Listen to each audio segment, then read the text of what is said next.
성경 말씀은 구약 성경 사사기 제20장입니다.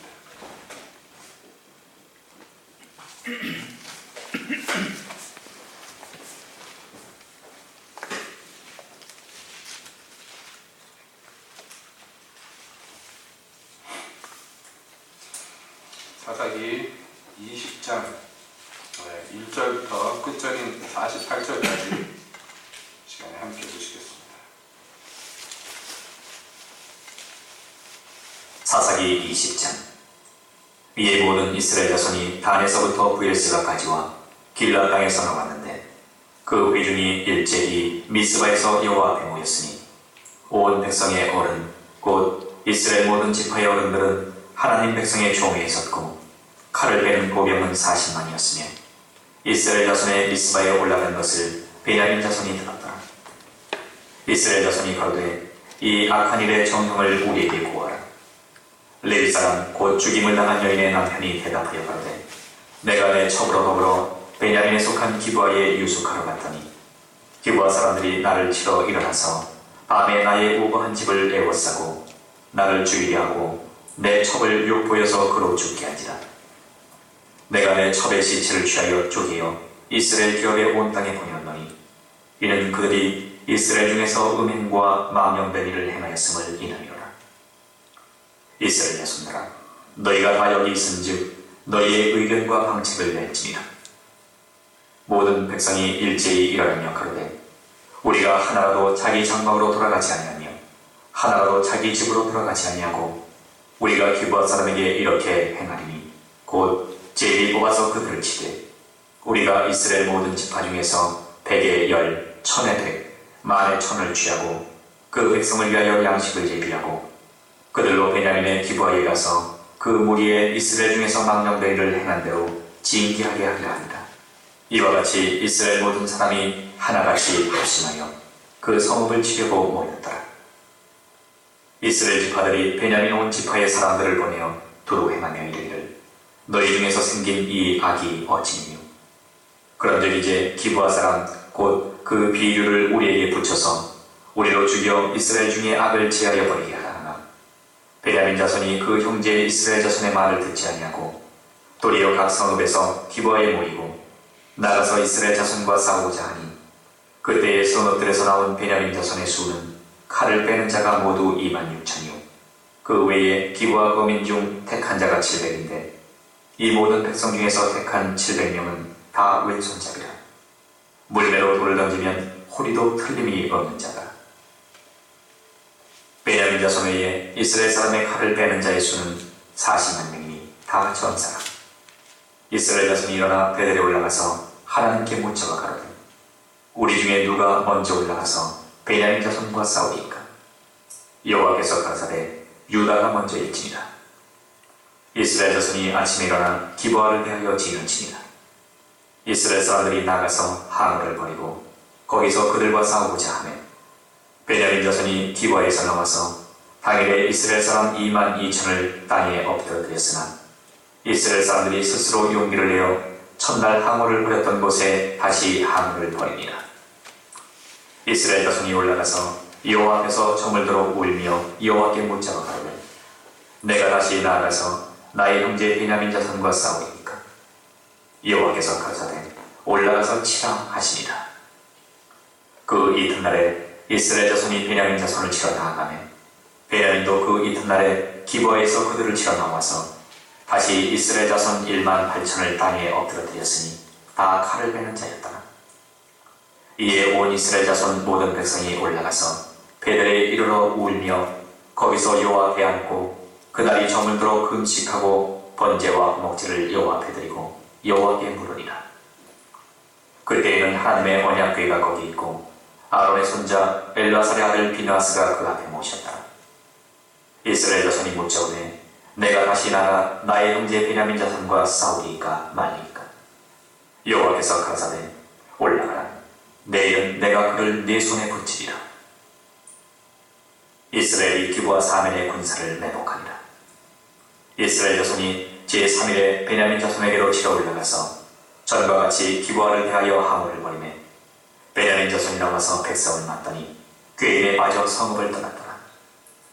그들이 큰 길, 곧 한편은 베델로 올라가는 길이요 한편은 기브아에 들러 가는 길에서 백성을 쳐서 전과 같이 이스라엘 사람 30명가량을 죽이기 시작하며 스스로 이르기를 이들이 처음과 같이 우리 앞에서 패한다 하나 이스라엘 자손은 이르기를 우리가 도망하여 그들을 성읍에서 큰 길로 꿰어내지 하고 이스라엘 사람이 모두 그 처소에서 일어나서 바알가말의 항호를 벌였고 그 복병은 그 처소 곧 기브아 초장에서 쏟아져 나왔다.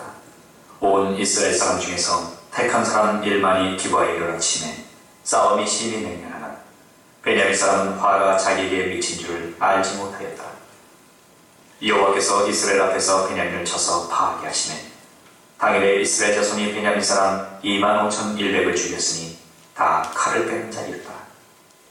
이에 베냐민 자손이 자기가 패한 것을 깨달았으니 이는 이스라엘 사람이 기브아에 매복한 군사를 믿고 잠깐 베냐민 사람 앞을 피하며 복병이 급히 나와 기브아에 돌입하고 나아가며 칼날로 온 성읍을 쳤습니다.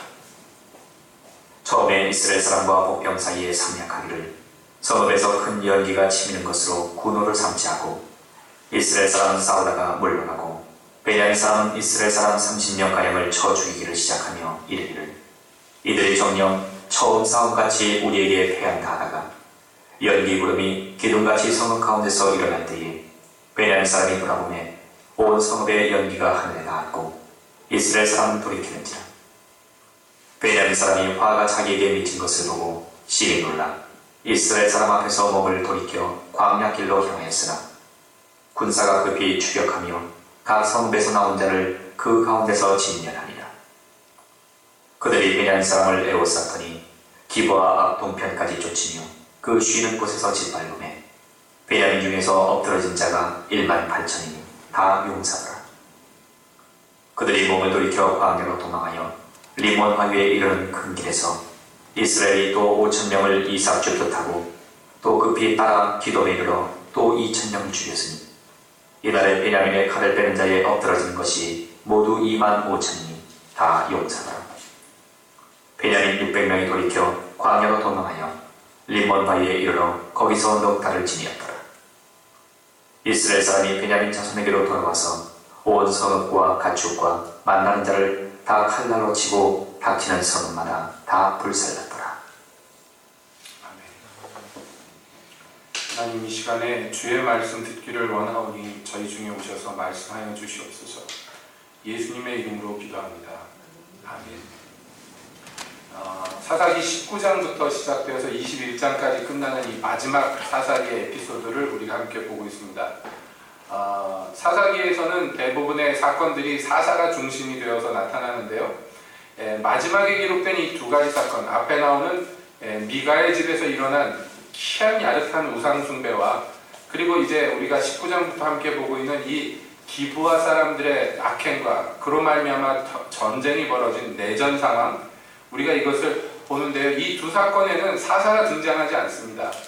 그럼에도 불구하고 사사기의 마지막을 이 두 사건이 장식하고 있는 것은 지난 시간에 언급한 바와 같이 사사 시대의 특징을 보여주는 가장 유력한 사건들이기 때문에 그렇습니다. 사사 시대의 특징이 무엇입니까? 그 시기에는요, 그 시대에는 왕이 없으므로 백성들이 각기 자기 소견에 옳은 대로 행하였다.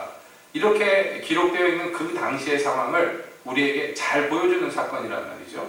앞에서 19장에서 기브아를 중심으로 일어난 악행을 우리가 함께 보았습니다. 레위 사람이 음행하여 도망간 첩을 도로 데려다가 집으로 돌아가는 가운데 기브아 성에 유하는데, 하룻밤 유하는데요, 기브아 사람들이 와가지고 그 사람이 머무는 집에 찾아와가지고는 얘기합니다. 오늘 너희 집에 들어온 남자 내놔라. 우리가 강간하겠다. 여러분, 이게 소돔과 고모라에서 일어났던 사건과 거의 흡사한 사건이 기브아에서 일어났어요. 그래서 그 대신에 그 첩을 내주고 첩이 밤새 강간을 당하고 죽음을 당했습니다. 그 시체를 남편이 매다가 집에 돌아와서는요, 그거를 칼로 쪼갰어요. 아내의 시체를 12조각을 내서 각 집바에게 보내버렸습니다.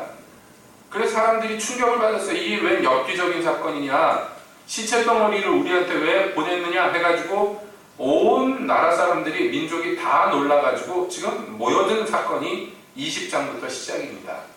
그렇게 모여들어서 그 시체를 보내었던 레위 사람에게 이 일의 경과를 물어서 여차저차 얘기를 합니다. 그러면서 자, 이거 어떻게 할 건지 당신들의 의견과 방책을 내놓으시오 하고 이 남편 데니가 이야기하니까 이제 이스라엘이 합심해가지고 기브아인들을 치기를 원했습니다.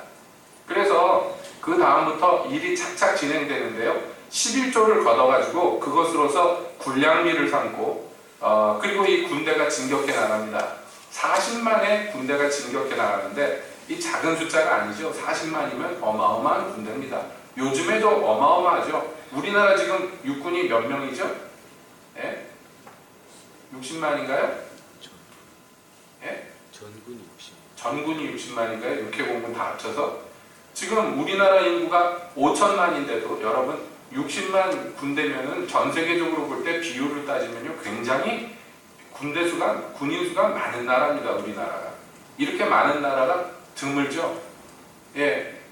그런데 지금 여기 고대 시대 때 40만이다 그러면 칼 들 수 있는 사람들은 다 나왔다 가도 과언이 아닙니다. 그래서 이들이 전쟁을 준비하고 이제 전쟁을 시작하는데 그 하는 행동들을 보면요 참 일사불란하고 어떤 면에서 굉장히 신사적입니다. 무작정 전쟁을 벌이는 것이 아니라 베냐민 지파 온 지파의 사람들을 보내가지고 이 악에 대해서 증언하고 그러니까 너희 기브아 사람들 중에 이 악행한 자들을 내놓아라. 그래서 이스라엘 중에 악을 제하겠다 하고 먼저 이야기합니다. 그러니까 굉장히 신사적이죠. 그냥 닥치는 대로 가서 전쟁을 벌인 것이 아니란 말이죠. 그런데 그 모든 일들을 베냐민 사람들이 다 보고 아는 가운데 베냐민이 이 이스라엘의 말을 들었습니까? 아닙니다. 오히려 베냐민도 연합군을 만들어가지고 기브아로 모여들었어요. 그 모여든 사람이 2만 6천입니다. 그 중에서 특수부대를 700명을 뽑았는데 이 700명의 특수부대는 요즘 병과로 얘기하면 특공대죠. 또 스나이퍼입니다. 그러니까 저격수라고 봐도 과언이 아니죠. 고대사회 때. 특별히 왼손잡이들로 구성되어 있어가지고 물맷돌을 던지는데요. 여러분 다윗이 골리앗을 이겼던 것이 이 물맷돌입니다. 이게 고대사회에서는요 굉장히 유력한 무기죠. 왜냐하면 활도 있죠. 원거리에서 싸우는 게 활도 있지만은 여러분 활이라는 것이요 그렇게 만들기가 수월하지가 않습니다. 그리고 정확도도 그렇게 생각보다 높지가 않아요. 여러분 우리나라가 전 세계적으로 볼 때 그 활이 대단하죠. 국궁이라고 해서 조선의 활이 대단합니다. 그래가지고 옛날에 몽고군이 쳐들어왔을 때 또 청나라가 쳐들어왔을 때 우리나라에서 그 활 만드는 사람들 내놓으라고 얼마나 윽박질렀는지 몰라요. 그리고 몇 사람 잡아가갖고 국궁 만드는 법 알아내려고 그랬는데 고문을 했는데 결국에는 다 죽었는데 그 비밀을 얘기하지 않고 죽었어요. 그러니까 대단한 거죠. 몽고군도 또 청나라 만주군도 중국에 비하면 월등한 활을 갖고 있었지만 그러나 이 조선의 국궁에 비교할 수 없다는 것입니다. 그런데 이것을 그렇게 좋은 무기를 가지고도 왜 임진왜란때 그 일본군한테 그 후진 조총을 갖고 온 일본군한테도 졌는가? 조총이라는 게 활보다도 정확도가 낮고 사거리도 작은데도 불구하고 전쟁에 졌던 것은 여러 이유가 있겠습니다만은 그렇게 활 만들기가 어려워요. 생각보다. 하나 만들기가 어렵고 그 활을 잘 쏘기도 어렵습니다.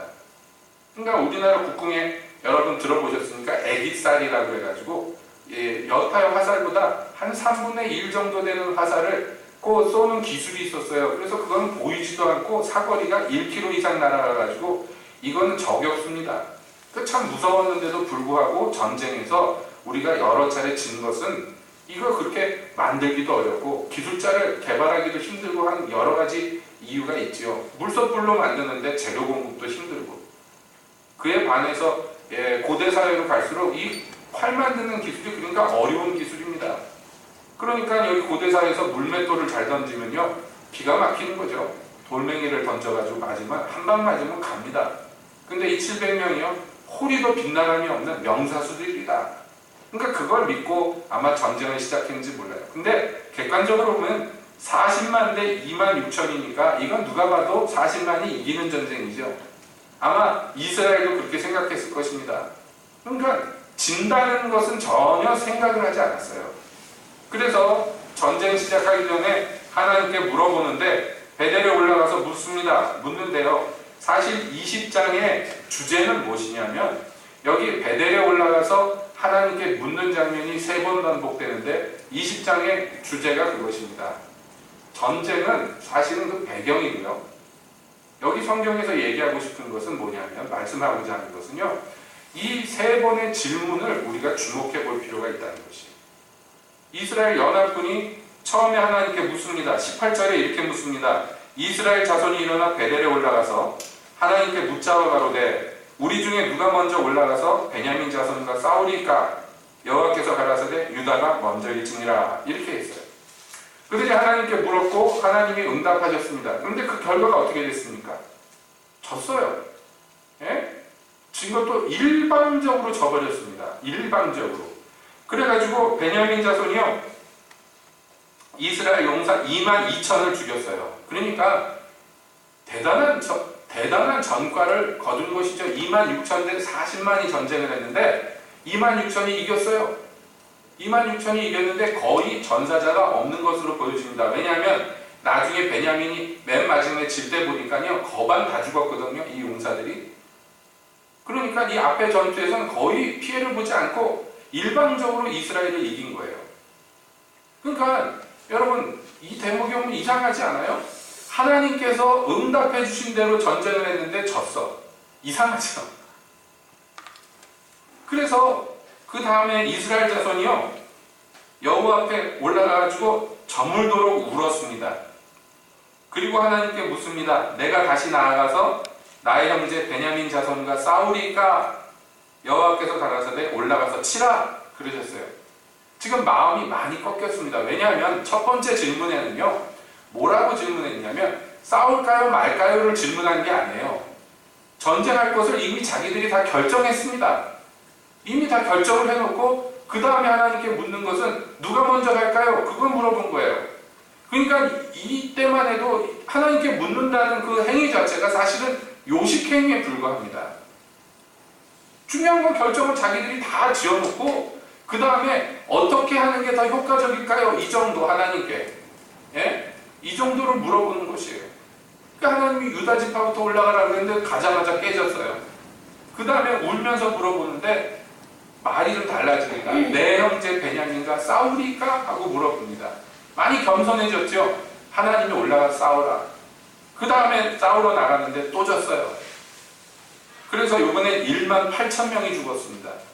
전사자가 이거 어마어마한 거예요.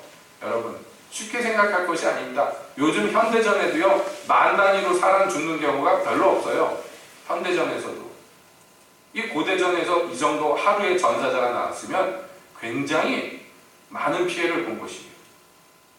그랬더니 그 다음에 세 번째 26절에 이에 온 이스라엘 자손 모든 백성이 올라가서 베델에 이르러 울며 거기서 여호와 앞에 앉고 그날이 저물도록 금식하고 번제와 화목제를 여호와 앞에 드리고 여호와께 부르니라.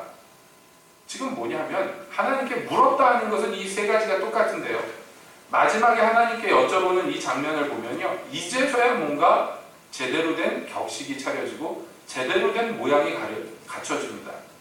꼭 어떤 형식이 중요하다는 말씀을 드리고자 하는 게 아니에요. 지금 이 형식이 바뀐 것은 다른 말로 하자면 뭐냐면 이스라엘 백성들의 마음이 달라진, 생각이 달라진 것이에요. 그 전에는 질 걸 생각하지 않았어요. 그냥 우리가 어차피 가면 이길 거야. 어차피 가면 이기는데 우리는 정당하다는 어떤 요식행위로서 저것들은 나쁜 놈, 우리는 좋은 편.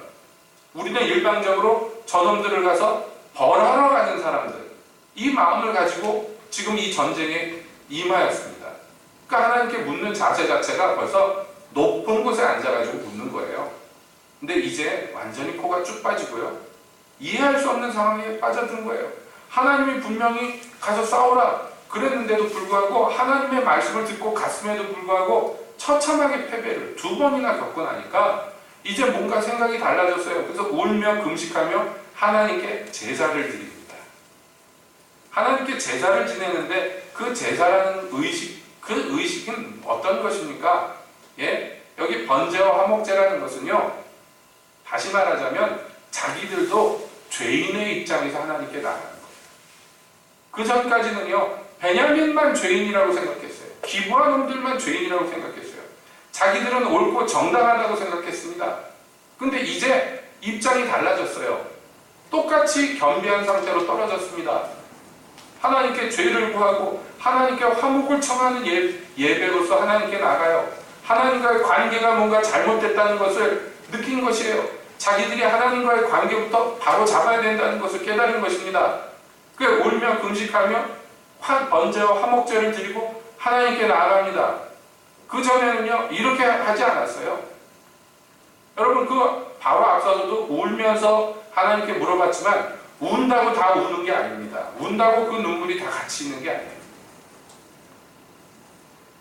그 하나님이 뭐라고 대답하시느냐면, 이스라엘 백성이 이렇게 물어봅니다. 이스라엘 자손이 묻자오되 내가 다시 나가 나의 형제 베냐민 자손과 싸우리까 말리까. 이제서야 제대로 질문이 나오는 거예요. 전쟁 자체를 하나님께 여쭤봅니다. 그전엔 전쟁 자체를 물어보지 않아요. 그건 이미 자기들이 결정하였고, 그리고 나머지 우수리 부분을 하나님께 묻는 것이에요. 이거 어떤 차이인지 아시겠습니까? 하나님이 왕이냐 아니냐예요, 이게. 이제까지는 자기들이 왕이었어요. 하나님은 왕인 나를 돕는 존재에 불과합니다. 나에게 명분을 주고 내가 옳은 것을 증명해주고 내가 다른 인간들보다 더 낫다는 것을 보증해주는 그런 좀 말하자면 나를 돕는 존재에 불과해요. 그러니까 왕은 나예요. 그런데 이제 그 왕의 자리를 하나님께 올려드리는 것이, 돌려드리는 것이. 우리가 내 형제 베냐민과 싸우리까 말리까. 사실 맨 처음에 이렇게 질문을 했어야죠. 그러니 그제서야 하나님이 응답하십니다. 올라가라, 내일은 내가 그를 네 손에 붙이리라. 하나님이 승리를 약속합니다. 그 전까지는 승리를 물어보지도 않아요. 왜냐하면 자기들이 이길 거라는 걸 철석같이 믿었어요. 자기들의 수단이 훨씬 더 든든합니다. 베냐민은 25,000이고 자기들은 40만이에요. 그러니까 전혀 하나님께 의지할 필요도 없고 하나님의 은혜를 구할 필요도 없어요. 이기는 건 우리 힘으로 이기는 거니까 그거예요. 우리 힘으로 이미 승리를 얻었다고 생각합니다. 하나님이 도와주실 필요를 느끼지 못해요. 하나님이 이기게 해주시는 것을 생각지도 않아요. 왜냐하면 이기는 건 당연하니까. 네, 그 생각이 바뀌었어요. 이제 하나님이 중심을 보시고 말씀합니다. 내일은 내가 너희를 이기게 해주겠다. 여러분, 말씀드렸죠. 이 세 번의 하나님께 나아가서 묻는 장면이 이 20장의 사실은 핵심입니다. 오늘날도 마찬가지예요. 많은 사람들이 내가 하나님께 기도해가지고 이런저런 응답을 받았네. 그러면서 그 응답을 아주 대단하게 마음에 품고 그 응답대로 전진해 나갑니다. 그러다가요, 와장창 부서지고 실패하는 경우를 종종 겪어요. 그건 이해할 수 없는 거예요. 분명히 하나님이 나한테 약속했는데, 분명히 하나님이 내게 응답했는데 왜 이러지? 그러면서 막 당황합니다. 여러분, 하나님을 믿는 거하고 하나님의 응답을 믿는 거하고 조금 미묘하게 달라요. 그 두 개가 같을 수도 있지만 어떤 경우에는, 어떤 사람에게는 전혀 다른 얘기일 수도 있습니다. 하나님께서 유다가 먼저 올라가라 라고 얘기하신 건 내가 유다가 먼저 올라가면 이기게 해주겠다는 얘기가 아니에요. 이들의 질문에 맞게 그냥 대답해 주신 거예요. 하나님께서 때때로 그렇습니다. 그들의 악함에 걸맞도록 대꾸해 주실 때가 있어요. 그렇다고 해서 그것이 바른 대답이 아닙니다. 여호사밧과 아합이 연합해서 전쟁을 치르려고 합니다. 예, 전쟁을 할 것은 이미 자기들이 결정을 다 지었어. 그래 놓고선 선지자들을 불러서 물어봅니다. 예, 모든 선지자가 이구동성 나가라고, 가면 이긴다고, 하나님 도와주실 거라고 막 이딴 소리 하는데 이게 아무래도 이상해. 그래가지고 누구 다른 선지자 없냐고 아합이 얘기합니다. 한 놈 더 있는데 내가 안 불렀다고. 오기만 하면 불길한 얘기 하는데, 여러분 생각해 보세요. 아합한테 좋은 얘기를 하는 게 옳습니까? 불길한 얘기를 하는 게 옳습니까? 이거는 애들한테 물어봐도 당연한 얘기예요. 하나님이 아합한테 좋은 얘기 할 일이 뭐가 있어요? 예? 근데 하나님께 물어보는데 다 좋은 대답이 나와. 그럼 그 자체가 이상한 거예요.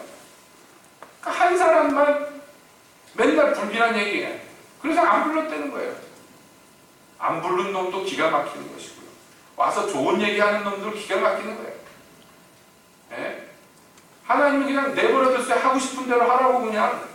니들 놀고 싶은 대로 놀라고. 유명한 말이 있습니다. 남북전쟁 때 북군이 자꾸 지니까 남군이 자꾸 이기니까 그 링컨 대통령 보좌관 하나가 한숨을 쉬면서 그랬대잖아요. 하나님이 우리 편이 되었으면 참 좋겠다고. 근데 링컨이 정색하고 그랬대죠. 그거 무슨 소리냐고. 우리가 하나님 편이 되는 게 중요하지. 지혜로운 말입니다. 옳습니다. 자기들이 지금 하나님 편인가 그것이 중요한 거지 하나님이 와서 좀 도와줬으면 좋겠다. 여러분 우리가 그런 생각할 때가 많습니다만은 그게 중요한 게 아니에요. 하나님이 우리 편 되는 게 중요한 게 아니고 우리가 하나님 편 되는 게 중요해요. 이스라엘 백성들이 마음이 낮아져야 됩니다. 그래야 하나님과의 관계가 회복이 돼요. 하나님이 그들이 원하는 대답을 그냥 들려주십니다. 이게요, 사람들이 응답받았다 그러는데 여러분, 자기가 응답받았을 뿐만 아니라 누가 응답받았다 그래도 우리가 왜 분별해야 됩니까? 예? 그 응답을 왜곡할 여지가 우리에게 많을 뿐 아니라 그 응답 자체를 잘 이해해야 될 필요가 있을 때가 많기 때문이에요. 우리가 저녁대로 쓰려고 잘못 구해놓고선 하나님이 그래 니들 마음대로 해라. 하나님이 허락하셨다고 막 이럽니다. 하나님이 우리 편이라고. 말도 안 되는 소리예요. 그래서 제가 누누이 말씀드리잖아요. 선지자도 필요하지만 오늘날 시대는 상식 있는 사람이 더 필요하다는 말. 옳다고. 상식이 뭐냐? 어려운 거 아니에요. 아합한테 좋은 예언이 나오는 건 비상식적인 거예요. 그렇죠? 예? 왜요? 아합이 하나님 앞에 악인이란 말이에요. 하나님이 그를 축복하시는 이상한 하나님이잖아요. 그렇죠? 뭐 영적으로 분별할 필요 없이 그 전에 상식적으로 생각을 해봐야 돼. 상식적으로. 그런데 몰상식한 사람들이 오늘날에도 너무너무 많습니다. 그래놓고 하나님께 응답받았다고 막 그러는데 참 무서운 일입니다. 응답받았는데 왜 하나님이 안 도와주냐고. 오히려 하나님은 원망합니다. 하나님이 거짓말한 거냐고 원망합니다. 예? 아니란 말이에요.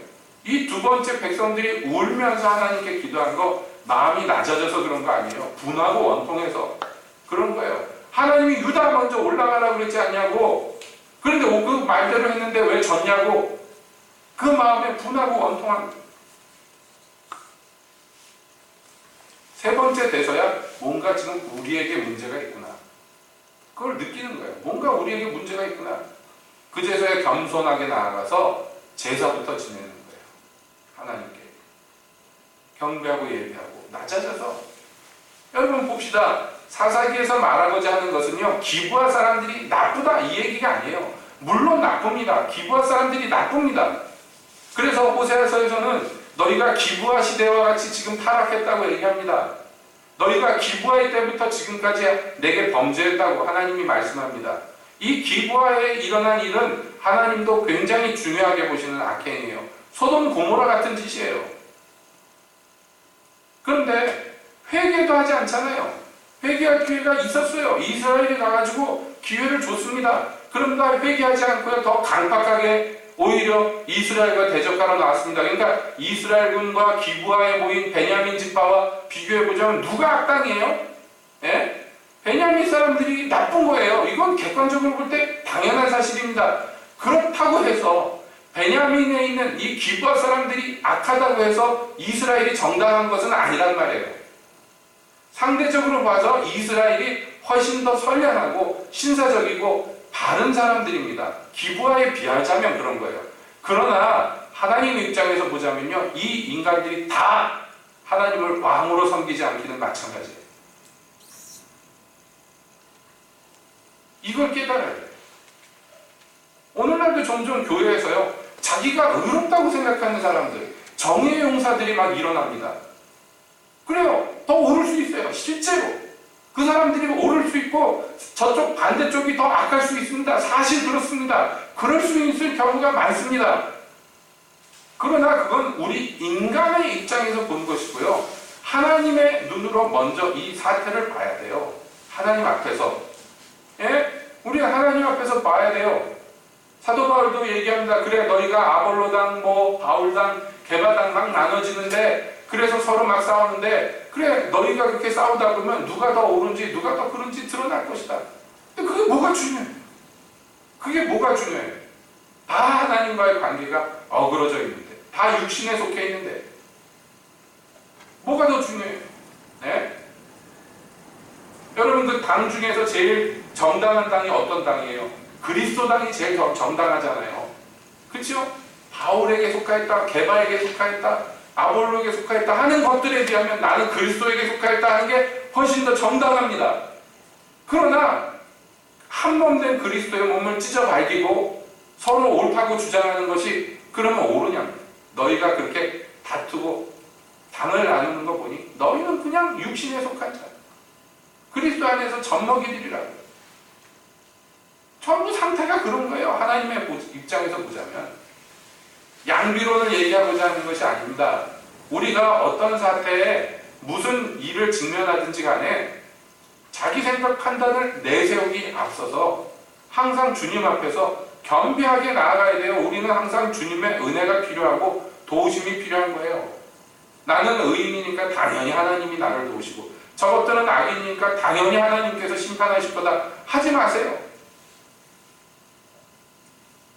농담 반 진담 반이지만 얼마 전에 한 집사님이 그거 물어보셨잖아요. 그 어떤 객관적으로 볼 때 잘못된 목사님이 하는 교회가 왜 사람이 들고 잘 되는가? 이해가 안 되죠, 우리가. 그렇지 않아요? 상대적으로 우리가 훨씬 정당하지 않아요? 우리가 더 훨씬 옳지 않아요? 우리가 숫자가 더 늘고 우리가 더 예배당이 커지고 그래야 정당하지 않습니까? 그렇습니까? 과연? 그렇습니까? 여러분? 우리가 무엇으로 자부심을 갖는 거 자기 자유니까 괜찮습니다만은 그러나 객관적으로 놓고 봅시다. 말씀드렸잖아요. 5년 된으로 애 하나도 못 낳는 교회가 뭐 잘나봐야 뭐가 더 잘났어요. 뭐 나아봐야 뭐가 더 낫습니까? 그놈이 그놈이지. 도토리 키재기지. 하나님 입장에서 보시란 말이야. 하나님 입장에서. 하나님이 우리에게 은혜를 안 베푸셨어요? 하나님이 긍휼을 안 베푸셨습니까? 하나님이 주신 은혜 받아먹고선 여러분은 얼마나 겸손해지고 얼마나 거룩해지고 얼마나 경건해지고 얼마나 달라졌고 변화됐고 얼마나 많은 사람들에게 은혜를 끼치고 얼마나 많은 사람들에게 생명을 나눠줬습니까? 예? 많이 받은 자에게 많이 달라고 그러는 거야. 하나님이. 우리가 보기에 악인이고 우리가 보기에 우리가 정당하고 그건 무슨 소용이 있습니까? 실제로 그렇다 할지라도 하나님을 왕으로 섬기지 않기는 마찬가지인데 기브라인들이나 이스라엘인들이나 자기 소견대로 하는 건 마찬가지인데 왜 하나님이 자기들을 당연히 도울 거라고 생각합니까? 자기들이 정당합니까? 여러분 생각해 보십시오. 피해자는 여기 레위 사람입니다. 그러나 그가 하는 행동도 엽기적이긴 마찬가지예요. 그렇지 않아요? 자기 살라고 자기 마누라를 내어주고 사는지 죽는지보다도 그 안에 살고 죽는 거 관심 없고 내 안위만을 관심 갖고 그 아내가 비참하게 죽었는데 불쌍히 여길 줄 모르고 시체를 조각을 내서 마누라 시체를 조각을 내가지고 옷이나 입혀서 보냈겠어요? 조각을 낸 그 시체를 조각조각을 온 전국에다 올려보내고 그거 자체도 엽기적인 짓이 마찬가지예요. 그래놓고 옳다고 얘기합니다. 분하다고 얘기합니다. 복수해달라고 외칩니다. 하나님이 보시기에는 난장판이긴 마찬가지. 이놈이고 저놈이고 그런 주제에 당연히 우리는 십자군이고 우리는 정당하니 당연히 이길 것이고 누구부터 가서 싸울까요? 이거부터 물어보는데 이 교만함을 뭐라고 얘기해요? 이사야 선지자를 통해서 주께서 말씀했어요. 자기는 의인이라 옳다 생각하고 자기 형제를 정죄하는 자들 내 코에 연기와 같다고요. 그러므로 여러분, 오늘날 사는 저와 여러분, 우리에게 절실하게 필요한 것 무엇이라고 말씀드렸어요? 자기를 점검하는 거예요. 내게 하나님이 정말 임금님 맞는가? 내 삶에, 내 신앙에, 내 생각에, 내 행동에, 내 말에 주께서 왕 되시는 것 맞는가? 아니면 그저 내가 왕이고 하나님한테는 그냥 조금 조언을 구하고 도움을 청하고 옆에서 필요할 때만 불러대는 애들이 제멋대로 놀다가 뭐 필요하면 엄마 하고 소리 지르는 것처럼 그렇게 하나님 불러대는 거 아닌지. 그러면 우리가 이것을 점검해봐야 돼요. 사사시대보다 우리가 나은 것이 무엇입니까?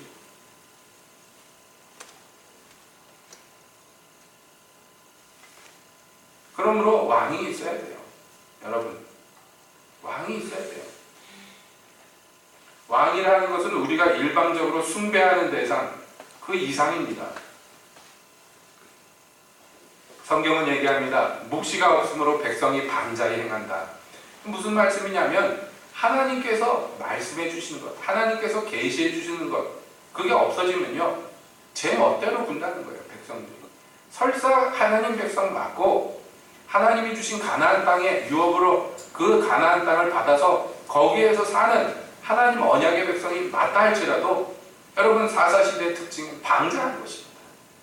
왜냐하면 묵시가 없기 때문에 하나님께 나아가지 않고 하나님께 제바로 묻지 않는데 하나님께서 대답을 해주신다고 해도 그것이 유익될 것이 없어요. 유다부터 올라가라. 아싸! 우리 정보를 얻었다. 유다부터 올라가면 이기나 보다. 그렇게 해가지고 가면 이깁니까? 많은 사람들이 뭔가 들었다고, 응답받았다고, 정보를 얻었다고, 하나님이 약속했다고 막 그럽니다. 그래 놓고선요 오히려 더 망가지는 거예요. 제가 무수히 많이 봤어요. 어리둥절합니다. 이상하다고. 하나님이 분명히 이렇게 하라고 해서 한 건데 왜 이렇게 됐냐고. 이상하다고. 그냥 제 욕심대로 상실한 마음대로 그래 하려면 해봐라 그러는 거야. 하나님이. 네가 그걸 원하는데 내가 하지 말란다고 안 할 거냐? 이들이 마음이 벌써 딱 굳어져서 우리는 전쟁을 할 거야. 누가 먼저 올라갈까요? 그런데 하나님이 너희 전쟁하기 전에 너희부터 점검해봐라. 그러면 듣겠습니까? 안 들어먹어요. 쓴맛을 봐야 돼요. 쓴맛을 한 번 봐서 되지도 않고 두 번이나 보니까 그제서야 조금 생각과 마음이 달라진다. 그렇다고 해서 이게 제대로 완전히 다 된 거 아니에요. 제대로 완전히 이 사람들이 회개하고 제정신을 차리고 하나님을 왕으로 섬겼다면 얘기가 여기서 끝났을 거예요. 그러나 이 뒷장이 또 있어요. 우리가 앞으로 또 볼 겁니다. 얼마나 또 기가 막힌 짓을 할 건가. 왜 이럽니까? 무엇 때문입니까? 답은 하나예요. 왕이 없기 때문입니다. 19장 시작할 때 그렇게 얘기합니다. 그때 이스라엘에 왕이 없을 때에 이러고 시작합니다. 배경이 그거예요. 왕이 없어요. 여러분, 사울이 아직 안 세워졌습니까? 그게 아니에요. 왕이 없기는 왜 없습니까? 하나님이 자기들의 왕인데 그분을 왕으로 섬기지 않고 있다는 얘기예요. 그분을 왕으로 인정도 하지 않습니다. 그저 이방 민족들이 우상 섬기듯이 그렇게 합니다. 여러분, 얼마 전에 또 여기서 구타국을 했습니다마는 이 동네에서 용왕을 섬기고 구슬하고 그럽니다. 왕으로 섬기는 거 아니에요. 용왕을. 이름만 왕이지 진짜 용왕을 이 동네 사람들이 왕으로 섬깁니까? 아닙니다. 그냥 눈치 보고 우리한테 그냥 내가 이거 이렇게 재물 좀 바칠 테니까 우리 고기잡이 잘 되게 해달라고 그걸 도와달라고 그러는 거지 전적으로 순종하고 경례하면서 그렇게 사는 거 아니잖아요. 우상 숭배라는 게 원래 그렇습니다. 그냥 좀 비위 상하면 벌 받을까봐 저주 받을까봐 또 이렇게 잘해주면 기분 좋아서 나한테 잘해주지 않겠는가 이 정도 수준이에요. 우상 섬기는 게 그렇죠. 하나님 그렇게 섬기면 안 된다는 거예요. 여러분, 무엇보다도 하나님이 앞서가죠. 그렇죠? 이번에 선교회 갔는데 선교회 그 필리핀은 진즉에 약속을 해놨어요. 약속이 아니라 진즉에 부탁을 받아놨고요. 날짜를. 그래서 그건 그냥 마음에 품고 있는데 갑자기 막 중국에서 와달라고 그러는데 일정이 너무 촉박하고 힘들어요. 그래서 못 갈 것 같다고 답장을 보내놨어요. 못 갈 것 같다고. 그 다음 주에 필리핀 가야 된다고. 그랬더니 선교사님도 아유 그러냐고. 그거 어쩔 수 없죠. 그리고 났는데 뭔가가 마음이 불편해요. 그래서 마음이 왜 이렇게 불편하지? 기도를 하는데 하나님이 그러시는 거예요. 너 옛날에 나한테 약속할 때 그렇게 얘기하지 않지 않았느냐고. 내가 가라 그러면 무조건 예하겠다고 그러지 않았느냐고. 너 옛날에 언제부터 이렇게 생각이 달라졌냐고. 그래서 제가 얼굴이 뜨뜻해서 그렇지. 내가 주님께 늘 그런 마음을 품고 그렇게 말씀을 드렸는데 언제부터 이렇게 계산적이 됐을까? 그래서 그 다음날 연락을 드렸어요. 가겠다고. 그냥 불러주신 거 감사하다고. 근데 필리핀에서 그 다음에 연락이 안 오네. 그래서 하나님의 뜻이 이제 필리핀 손 떼고 중국만 하라고 그러신 것 같다. 그러고서 있는데 선교사님하고 엊그제 연락이 돼가지고 그런 얘기를 했어요. 제가 기도 중에 있는데 이제 필리핀이 사역자들이 홀로 설 때가 된 거 아닌가 그런 생각을 한다고. 그랬더니 난리가 난 선교사님들. 난리가 났어요. 필리핀에서도 난리가 났어요. 제가 가기 싫어서 그러는 게 아니라고. 변명을 얼마나 했는지 몰라요. 가기 싫어서 그런 게 아니고 그냥 계속 기도하는 중이라고. 그랬는데도 난리가 났어요. 그래 어떻게 하겠어요? 순종해야지. 제가 마음에 걸리는 게 여러 가지 있어요. 몸도 피곤하고 교회도 돌봐야 되고 그뿐만 아니라 우리 교인들 중에 그런 쪽에 상처가 있는 분들이 많은 건 내가 아는데 목사가 교회 내팽개치고 밖으로만 돌아다니는 거에 대해서 경기 일으키시는 분들이 많은 거 아는데 조심스러울 수밖에 없지요. 그러나 지금 말씀드리고자 하는 것은 무엇이냐면 제가 어떤 생각을 품든지 또는 환경이 어떻든지 간에 저나 여러분들이 절대로 잊어서는 안 돼요. 하나님이 왕이시라는.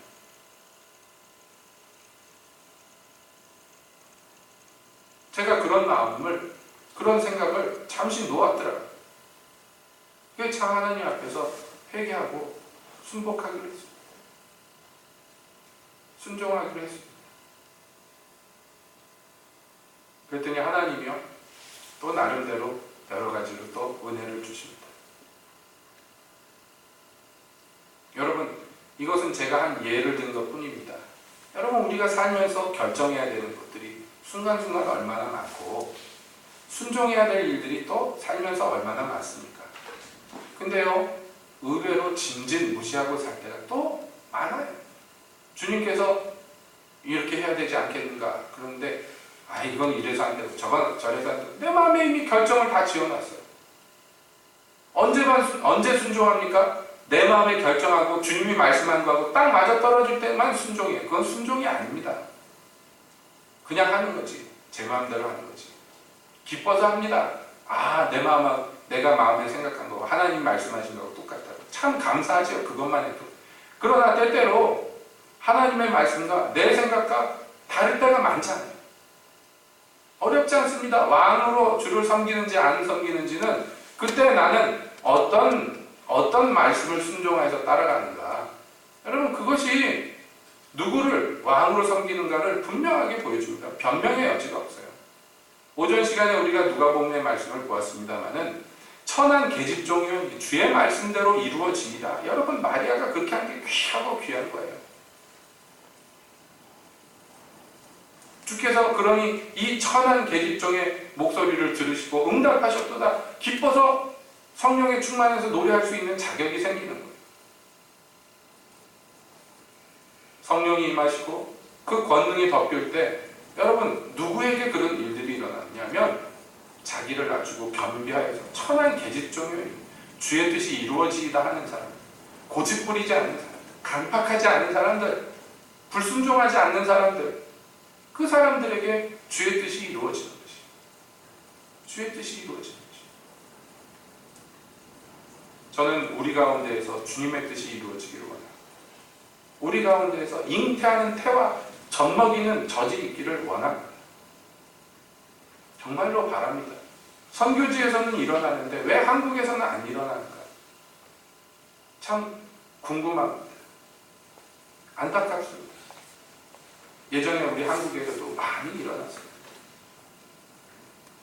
필리핀에 가는 거 부담스러워하고 있는데 하나님께서 작년에 같은 기억 하나를 저에게 떠오르게 하시면서 말씀합니다. 너 작년에 가서 보지 않았니? 필리핀에 매년 가지만 무슨 큰 결과를 내는 것도 아닌 것 같고, 예?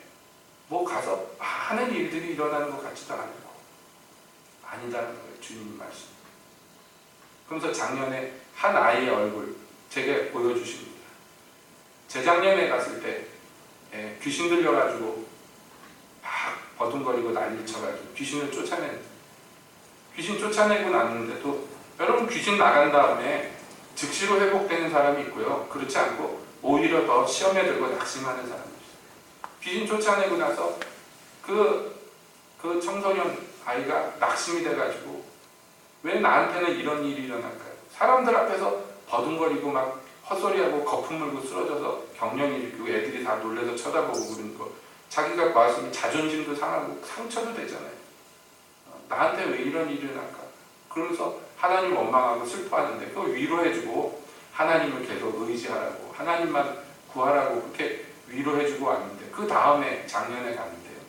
아이고 조장 노릇을 하면서 애들을 끌고 다니면서 앞장서가지고 막 이것도 하고 저것도 하는데 참 1년 동안 그렇게 많이 변화되었다 하는 얘기를 들으면서 마음이 얼마나 작년에 흐뭇했었는지 몰라요. 하나님께서 제가 잊고 있었는데 그것을 기억나게 하시고, 기도 중에 기억나게 하시고, 왜 네가 하는 것을 그렇게 무가치하게 여기느냐. 또 하나님께서 은혜를 주시는 것 같아요. 그렇죠? 한 영혼이 천하보다 귀한데 아주 획기적이진 않지만 조금씩 필리핀의 교회가 전진해 나가는 것들, 변화되는 것들을 보여주십니다. 거기에 작으나마 조금이라도 정말 주의 뜻을 이룰 수 있다면 감사한 것이죠. 감사한 것이죠. 그러므로 여러분, 우리 인생에서 간곡히 당부드립니다. 잘난 놈 못난 놈 없습니다. 우리 인생에는 한 가지밖에 없는데 주님은 주님으로 섬깁니다.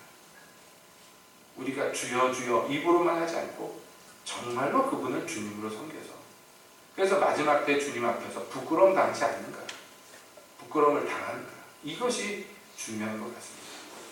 저는 우리 세빛교회 출입하는 모든 성도들이 한 분 한 분이 정말 주님은 주님으로, 우리 예수님은 왕으로, 예수 우리 왕이여 이곳에 오소서 하고 찬양하는 것 같이 우리 인생의 왕으로서 그분을 호산나 호산나 항상 받아들이고 보좌에 앉혀드리고 그의 말씀에 순복하고 그가 가는 데는 어디든지 따라가는, 어린 양을 따라다니는, 여러분 그런 사람들로 우리가 자리매김했으면 참 좋겠습니다.